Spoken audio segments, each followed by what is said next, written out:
Christmas week, everybody. Santa's coming, December 23rd. Everybody, a lot of people are still working. If you're in a car dealership, you're definitely working. Today, we're going to talk about this Honda-Nissan thing. And we're also going to talk about the market cap of Tesla. Wow. It's Big done, things. it's done Big global things this morning on a Monday. We'll talk you through it. There might be a little counseling somewhere in here. Oh, a little crying, little counseling. What do you do the weekend before Christmas? Tell me. Finish the Christmas shopping, which I've done 3 days early, ladies and gentlemen. Let's do it. I don't know what my applause thing is. Yeah, I don't know. It's like pretty chill for us. This is an interesting one, and it's still. I'm only 3 years removed, but like 12 years in professional world versus 3 years. It's still weird that we're taking tomorrow off. As a company, like that's still weird to me. Retail still stays in for at least half a day type thing. But so you get this like 2 days off, 1 day on, 2 days off type thing. So I'm all mixed up. It's gonna be that way. What'd you do this weekend? You had all your Christmas shopping done, so you just basically took naps all weekend. I'm convinced. Well, I have 4 kids. Didn't do any of that. And one of them is a 5-year-old. What did I do this weekend? Watched the Eagles lose. Yes, it was terrible. Sorry. Terrible. Yeah, thanks for bringing that up. Saturday. I'm trying to. I can't. Literally. We had a Christmas cookie cook-off at the church after church yesterday, and so like all these kids were running rampant. Oh yeah, I'll sugar it up. We went and visited family. Really snowy drive. It's been really cold up here, and snowy. So I got my snow tires on last night at Costco, which my wife and I were the last people in Costco except for like 1 or 2 employees. It was kind of fun because they were running behind. Everyone's getting their snow tires on. So we were sitting in Costco watching their end of night procedures. And let me just say, the way they clean up the snack area and the way they clean up all the cashier lanes, you think like all those people go through electric leaf blowers. What? They're like, that's literally what they did. Here. Every single thing. Guy with big blow. Ridiculous. I was like, it made sense too. Makes total sense. It really did make sense. Saving the world one electric leaf blower at a time. Hey, if you haven't seen it yet, we had our year-end extravaganza, our 4th annual last week, but you can watch it because the recording lives on because this is the internet age. You can go to asodu.com. It's right there toward the top of the page. You can click it. We had so much fun, so many guests, maybe got in a little bit of trouble. You'll have to see. And we hope that you'll just check it out as a fun way to end the year, wrap up, laugh a little, show some of your friends and family how fun this industry actually is. And that's kind of like one of the things we try to give to the industry at the end of the year because we've all earned it. You know what I'm saying? And we love you guys. We love you for listening, for watching. I know. Thank you so much. Okay, listen.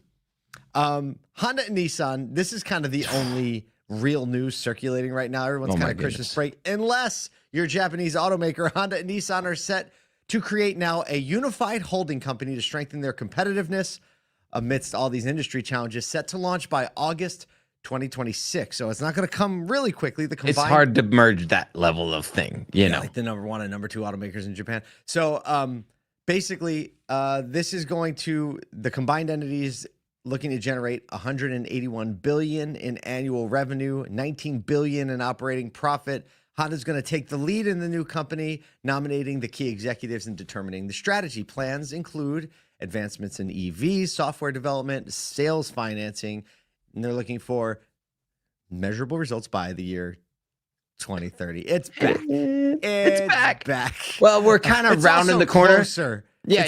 You basically get that every 5-year thing, and you're like, we can't do the 25 thing. Go with the 30 thing. 5-year plan is a full reasonable thing when we're talking about 20. It just wasn't so much like 4 years ago when we're like, we're going to do all these things.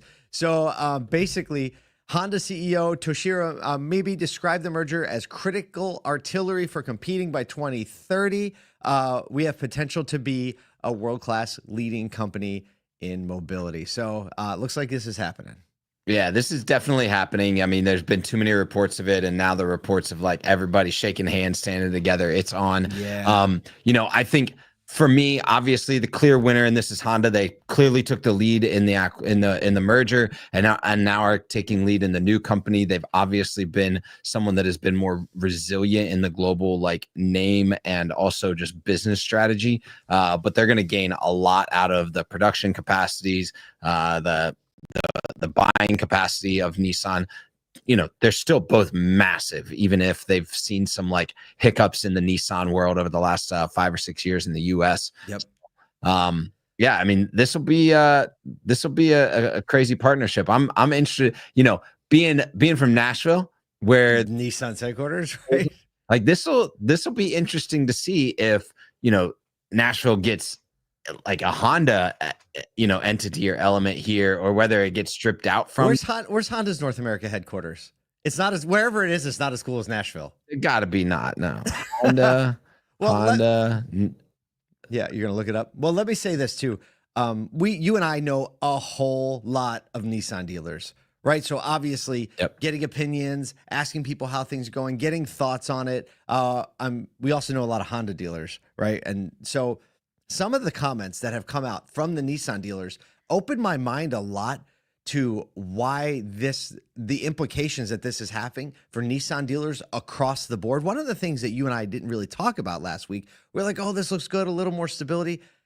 Here's a big part of this has to do with the Japanese government keeping China out of its business. That's right. And so it's like keeping it in the family. If you think about like national politics, is the most important thing for these two to merge. So don't think that the Japanese government is like, oh, no. You guys are going to do this, right? Yes. And we'll help and we'll do this. However, the complexities that creates for Nissan dealers, think about this. If you're a bank lending to a Nissan dealer, operating expenses, lines of credit, trying to get a loan, are you a bank? Are you lending to a Nissan dealer right now?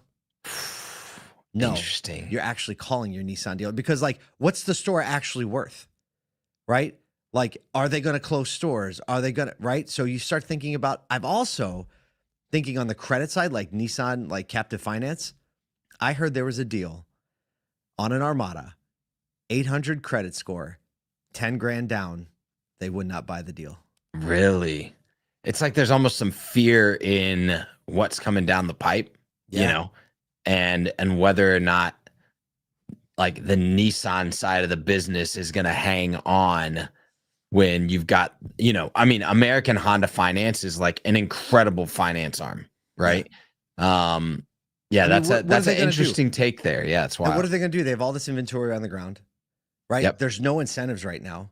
So how are you going to move all this inventory that's on the ground, right? A fraction of the stores are profitable. Like, and there's already been Nissan dealers saying, hey, look, we've lacked innovation over the last 5 years. You see the declining sales rate, you know, question marks all around the brand right there. And Honda's obviously got like, it's not like they need help on like the finance side or the R&D side or the product side, you know?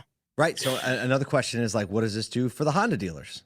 Like if you're a Honda dealer, like the flip side of it, like we'll try to get some people on the show so they can comment on this. But if you're a Nissan dealer or a Honda dealer, please let us know what you think. You let us know in the comments, or you can actually just like send us an email to crew@asoda.com if there's some news you want to talk about, or if you want to have a conversation.